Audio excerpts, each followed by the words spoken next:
Welcome back guys to another Cyberpunk video. I guess a lot of people actually thought that low-level Netrunner builds couldn't be OP. It took me some time to figure it out, but now I will show you the ultimate low-level Netrunner build that is 100% God mode and 100% OP. You can start to make this build between level 20 and level 30, so this is quite early considering that Netrunner is the hardest path to actually become overpowered in.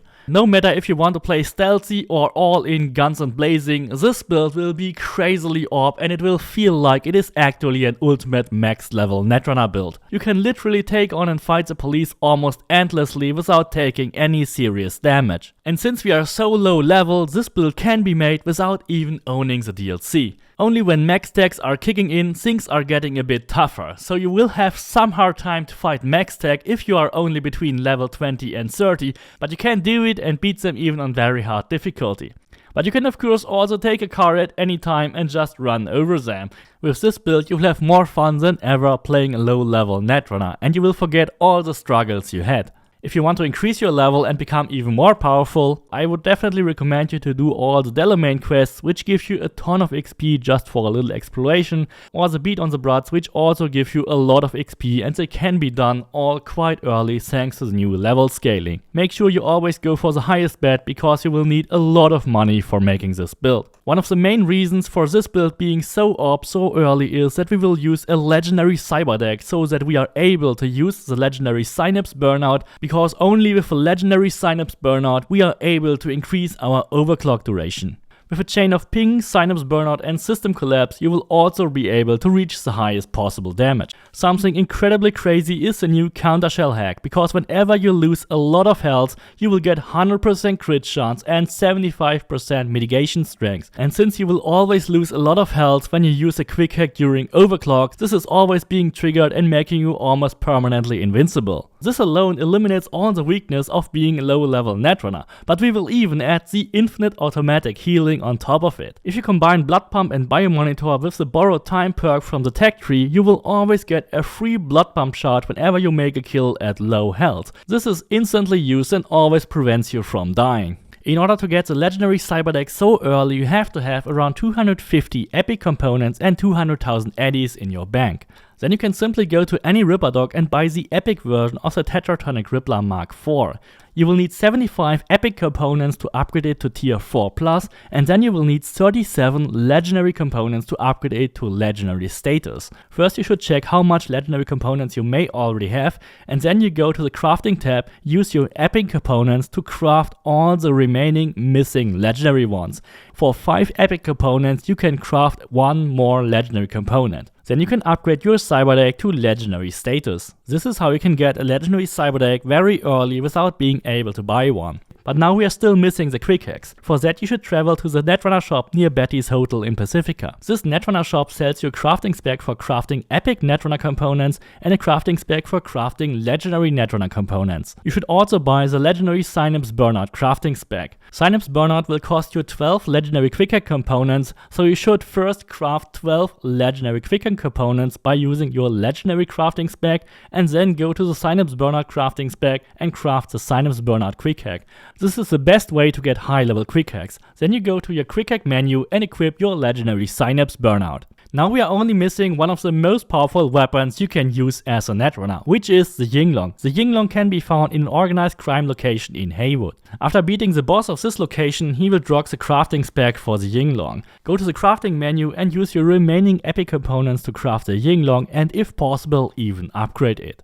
There are multiple ways to play with this build, but whatever you do, don't forget to activate your overclock and never use your health item, because your health items will be used automatically once you are low health, so you don't have to care about that. Just make sure to spam Synapse Burnout as a single and most effective quick hack to keep up your overclock ability. You can of course only use quick hacks for everything, but my preferred playstyle is to use smart weapons such as the Yinglong to spice it up a bit. If you are more of a melee player, you can of course also combine your Netrunner build and play with a katana as a secondary weapon, but then you should definitely go more into the reflex tree later on. A good old shotgun or even a sniper rifle are of course also valid options. With this build you will be literally unlimited, but the best fits are of course smart weapons. But now let's finally check out the build, guys. As a true Netrunner, we of course have to wear a military grade netrunning suit and then equip the Yinglong as our primary weapon. Together with the additional bonuses from the intelligence tree, this weapon is by far one of the most powerful guns in the game. Almost every enemy you shoot at will explode into an electric explosion, which is just plain crazy. As secondary weapons, you can either go for a shotgun or a sniper rifle. You can literally place everything you want here, but I would definitely recommend you pot a blade, especially the Byaku, which is really great when you encounter stronger enemies such as MaxTech. For the cyber deck, definitely go for the Tetratronic Rippler Mark V. It just offers the highest possible damage if you upload the correct quick hacks in the right order, and it also gives you a big additional RAM boost. However, if you want to prefer a stealthy Netrunner, you should also check out the Arasaka cyber deck. But no matter which cyber deck you use, you have to upgrade it to legendary to equip a legendary Synapse Burnout, because only the legendary Synapse Burnout will increase your overclock duration.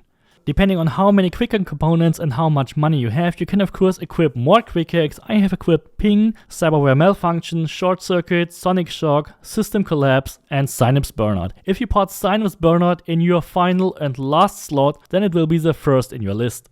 Of course we have to use a smart link to fully utilize the Yinglong, then of course a blood pump as our healing item and any epic grenade you have.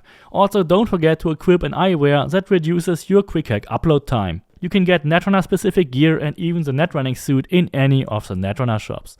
Now let's check out the Cyberware. For this build you will need around 180 capacity. If you are not missing too many shards, you will easily reach this level. I haven't used the Edgerunners perk yet because I will save the Edgerunners for when I get the Axolotl, so I can immediately equip the Axolotl when I reach Tech 20.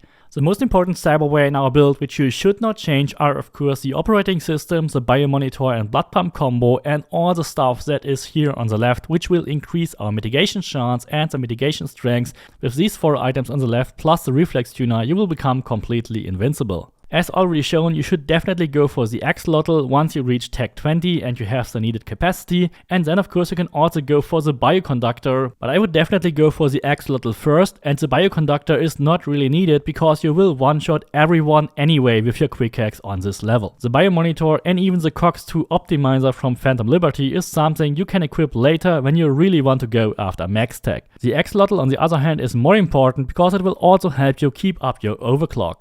Also don't forget, when you reach Netrunner 50 you will get a 40% increased overclock duration. All this will make your build even better, but for the moment it is okay if you just equip X-Disk. X-Disk gives you more RAM and it will improve your upload speed, and that will allow you to blow up cars before they even arrive. For the operating system you should go for the Tetratronic Rippler Mark V, and no matter what you do you have to upgrade it to legendary tier, because only then you can equip a legendary Synapse Burnout. In the eyewear slot you can just equip the cheapest possible eyewear, however later in the game you should switch on to the cockatrice optics for the increased crit chance. The arm slot should be left empty to save up capacity. If you really want to equip a blade, then just equip a katana. In the skeleton slots you should go for the bionic joints. The bionic joints are by far the most effective armor item that gives you the most armor for the least amount of capacity. Then we will go for our mitigation items. The spring joints will increase your mitigation strength and the kinetic frame will increase your mitigation chance. Additionally to that we will also add the neofiber, which will increase both the mitigation strength and the mitigation chance at the same time. For this build I wanted to use the visual cortex support to increase my crit chance when I use the Yinglong. However, if you want to prefer to just use the Bioconductor and your quick hacks, then go for the Bioconductor and remove the visual cortex support. But I found it better and more important to improve the strength of my Yinglong if I ever run out of overclock. And of course don't forget the reflex tuner to slow down time whenever you enter low health. In the integumentary system I first go for Carapace to increase my armor and armor effectiveness if I'm attacked from enemies all around me. And then we go for Countershell. Countershell is the magic item in this build which will make you completely invincible. Whenever you lose a lot of health, which is always the case when you use a quick hack, you will immediately get 45% additional mitigation chance. When this effect is active you will have 100% mitigation chance and 75% mitigation strength. That means you will almost take no damage. This item has only a 6-second cooldown and the effect will last for 4 seconds. So if you cut down the cooldown time just a bit by using the Axolotl or other perks, then you will have 100% mitigation chance active every time. Every quick hack you do during overclock will always activate this effect. This mechanic is so crazy and fundamentally broken. In the last slot of the integumentary system, we will then use the Cogito lattice. In the hand slots, we will of course use the smart link. In the circulatory system, we will go for biomonitor and blood pump to trigger our automatic healing and also go for a heal on kill. And of course, don't forget the tendons for your double jump. There's also an alternative variant you can make if you don't want to go all in on mitigation. Simply remove the neofiber, the Cogito lattice and the visual cortex, and then you have enough capacity to already equip the axolotl. However, the axolotl is only slightly helping you to keep up your overclock, and staying alive is a much more important issue. So I would recommend you go all in for the mitigation stuff and use the recommended variant. Just wait for the axolotl until you reach Tech 20. For the skills, you should aim for getting Cool 4, Intelligence 15, Body 15 and also Tech 15. You will be able to reach these levels at level 30. This is also the level where you have enough epic components that you can definitely make your legendary cyber deck. The first step for your abilities should be to get Cool 4, Body 4, Tech 9 for the Borrowed Time perk and Intelligence 15 for Overclock. Then you should go for Body 15 to unlock your Adrenaline and then Tech 15 and Tech 20 to unlock Netrunner. To have enough perk points for this build, you should also make sure to collect all the additional 10 perk shards which you can find on the map. The cool tree is something you should go for right at the start because you only need 1 point to unlock the Feline Footwork. Feline Footwork is boosting your movement speed and I always pick it up first.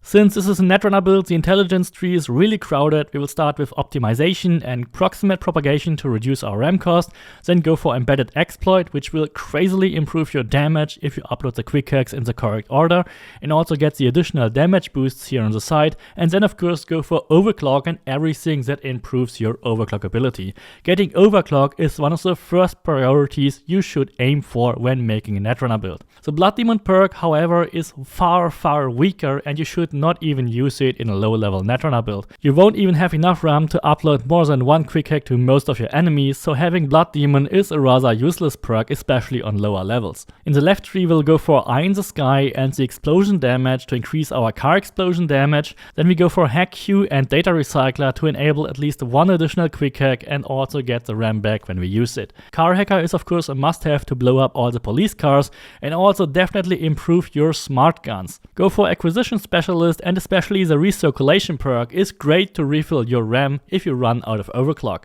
In the body tree, of course, you should go for the bottom center perk to increase your health regeneration abilities. Very important to mention here is of course the Doorplate perk, because it also gives you 100% mitigation chance whenever you use a blood pump. And since blood pumps are automatically triggered with your biomonitor, this perk is also triggered extremely often and has a great synergy effect with all the mitigation chance and mitigation strength cyberware which we have in our build. Once you reach body 15, you should definitely pick up Adrenaline Rush and everything that improves your Adrenaline Rush. The top left perk is actually the least important, so you don't really have to get it if you don't have enough points. In the tech tree, the left tree is actually the more important one and you should definitely go for it first. So pick up Glutton for War and Health Freak and then go for Borrowed Time. Borrowed Time is one of the most important perks in the tech tree because it is always giving you a free blood pump charge whenever you make a kill at low health. And this blood pump charge is then immediately consumed by Biomonitor and brings you up to full health again. So you should pick up Borrowed Time first before you go for the center tree, and also pick up all the other perks that improve your health items. In the center tree, of course, we go for all things cyber, license to Chrome, then extended warranty to increase our duration, especially for overclock, Chrome Constitution to reduce the damage, Renaissance Punk to increase the capacity, and then I would strongly recommend to get Lucky Day to pick up more item components. Driver update is of course also great if you have the points for it, but it is not that much of a big deal because it will only give you plus 1% on a certain number of perks, which really doesn't matter. If you're still leveling up and upgrading stuff, Lucky Day is definitely the better pick. And once you reach Tech 20, definitely go for the Netrunner's perk. From that point on, you should only further upgrade your intelligence to level 20, tech to level 20, and then it really depends on if you want to dive into the reflex tree and improve your blades and movement stuff, or if you only want to go for the additional damage which you get from the cool tree, because every point you put into cool will give you over 1.25% critical damage. I really hope you like this build. Please don't forget to subscribe, leave me a like, and see you next time.